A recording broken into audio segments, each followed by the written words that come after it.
оставался лезгин, авар, не имеет значения. Все мы народ Азербайджана видели войны.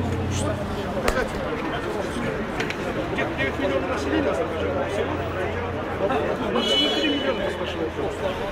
Большая часть населения проживает на территории России. Остальная часть проживает за счет денег, которые отправляют денежный перевод из России.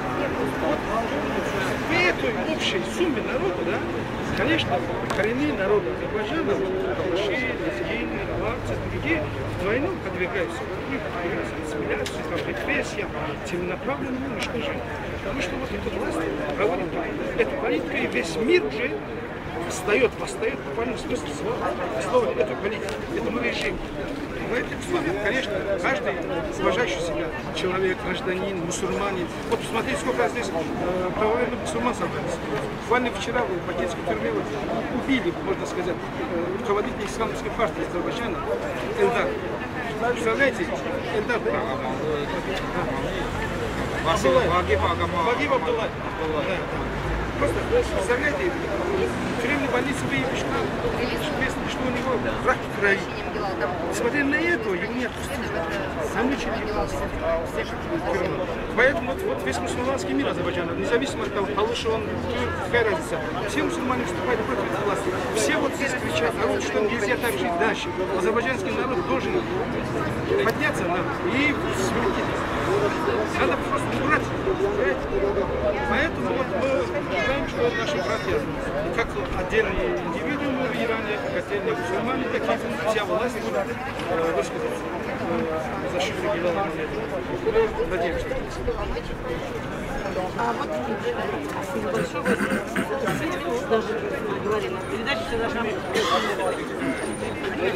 Вы скажите, там для Абусада там песни будет сейчас, ничего слышно. Да еще вот, представьте, стало Назар Ахадов, заместитель председателя. Гилал Мамедов был математиком, несмотря на это, он очень заботился о культуре талышей, развивал культуру талышей.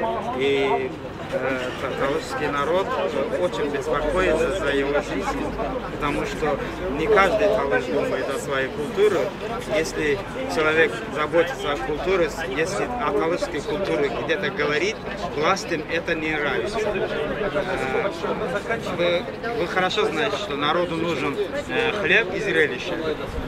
На самом деле в Азербайджане страдает все население. Хлеба у населения нет, есть у конкретных людей. Живут на счет доллара, на счет нефти, за счет нефти. Но когда Советский Союз развалился, обещали, что весь азербайджанскую землю на 10 сантиметров накроет золотом от добычи нефти. Но мы этого золота еще не видели. И народ, который обещанные золотые горы, народ всех собрался, то есть эмигрировался в Россию. Половина населения, трудоспособное население на данный момент проживает в России. Зарабатывает деньги, отправляет на эти деньги народ живет в Азербайджане. У кого нет в России никого, значит вот бедствует. Или же он работает в органах. А можете сформулировать, как основные лозунги, под которыми сегодня проходит митинг? Я прошу прощения. Основной лозунг – это стоп этносид. Извините, пожалуйста.